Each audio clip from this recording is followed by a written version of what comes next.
All right, ladies and gentlemen, as you can see, we have a brand new uniform coming for Jessica Drew as a part of the June Into the Spider-Verse or Across the Spider-Verse update. I know a lot of you guys are going to be upset with this one, but we're getting a pregnant single mom superhero. I beg your pardon? I can't believe I just said that, but it's happening. This is actually kind of crazy. So this is what they said. This single mom superhero who uses bionic energy to attack her enemies has returned. So here's the thing. They're turning Jessica Drew, a white character, into a black character. We've seen them do this before. They did it in the MCU for Valkyrie, and they're doing it here for Spider-Woman Jessica Drew. I don't know how I feel about it personally. I don't really care, but some of you guys may care. And if they had done it the other way around, I'm sure some of you guys would be upset, like if it was initially a black character being turned white, because people care about race for whatever the hell reason. Okay, anyways, I just think it's interesting that they put right here that she's a single mom. It's like they're hitting so many stereotypes here.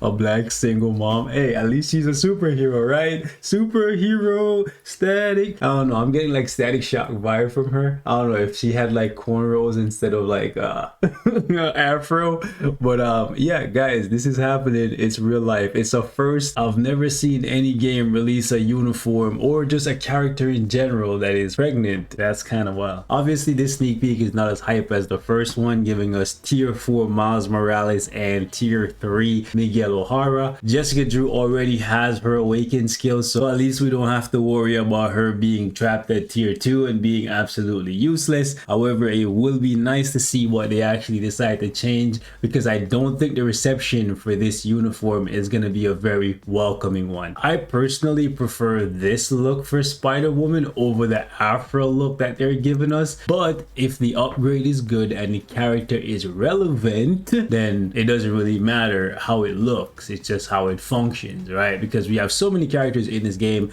that look really good, like the aesthetics are there because they rarely ever miss, but then the character is just doo-doo. So if the character is really good and you don't care about the aesthetics, then I don't know, pick your poison, right? But overall, I would like to see them definitely work on the leadership. Like, I would like it if the attack buff wasn't tied to you needing to be debuffed first. They should probably increase that debuff removal from a 12-second duration, or at least consider lowering the cooldown, because 25 seconds for 12 seconds is not very good in my opinion, especially when you're paying a premium for this character, because keep in mind that she is a paywall character and the only way you can get her is by going to the store and spending some money. She's not even one of the ones that you can actually get from playing Dimension missions. She's literally locked behind a paywall, so I think she should have a very good leadership, because if you think about it, who would you say is giving you the better value? Somebody like Spider-Woman Jessica Drew, or somebody like Valkyrie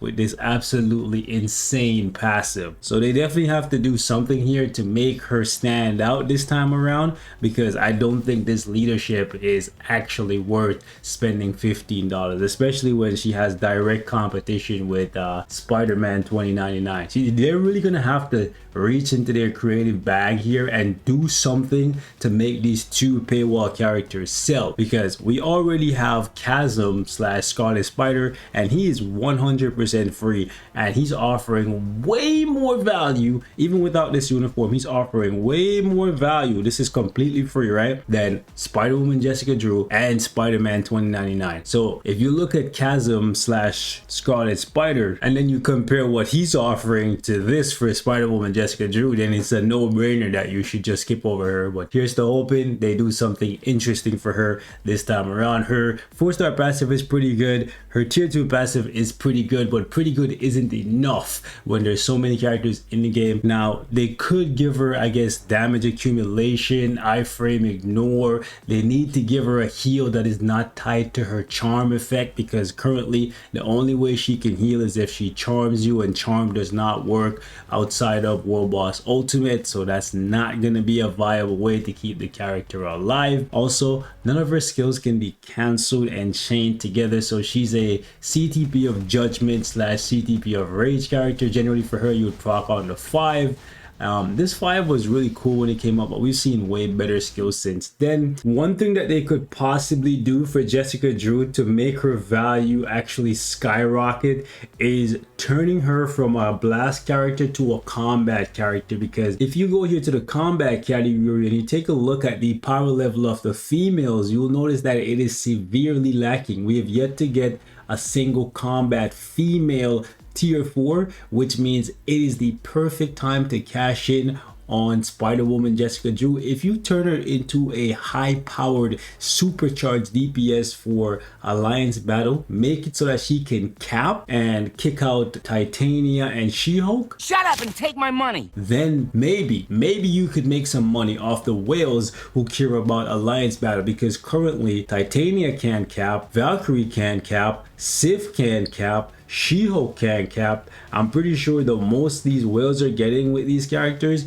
in Alliance battle is about maybe 11 million, 11.5 million. So if you convert Spider-Woman Jessica Drew into a combat character and make her really good for Alliance battle, you could make some money there. It will be short-lived because eventually we're going to get a combat tier 4. My guess is they're probably going to make Crescent the first combat female tier 4, but until then maybe Jessica Drew would have some value, because I really don't see people deciding to buy Spider-Woman in this new uniform over Miguel O'Hara. They could give them some really amazing support passive, kind of like this uniform for Agent Venom. It's not the greatest uniform bonus, and if they do this for one of them and then make it so that the other one gives damage reduction from supervillains and superheroes, basically the inverse of what Chasm gives, instead of giving attack, one of these guys give out damage reduction to all of the spiders in addition to extra HP, that would be cool. Or make it so that one of these spiders, maybe Spider-Woman,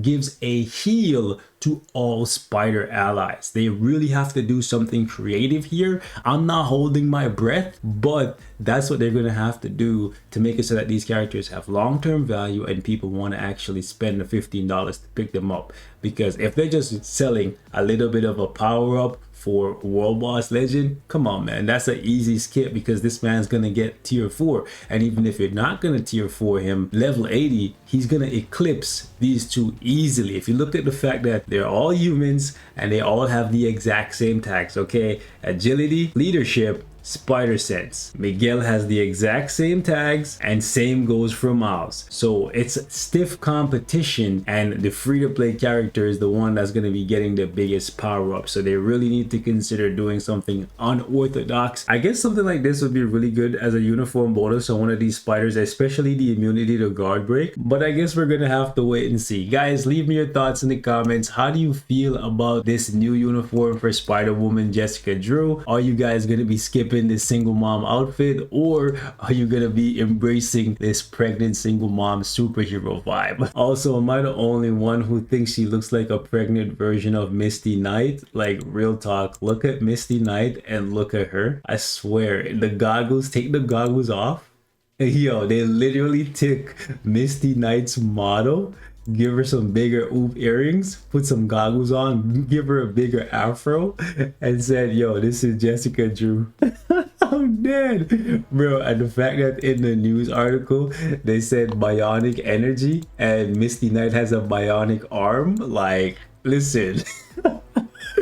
I'm dead, bro.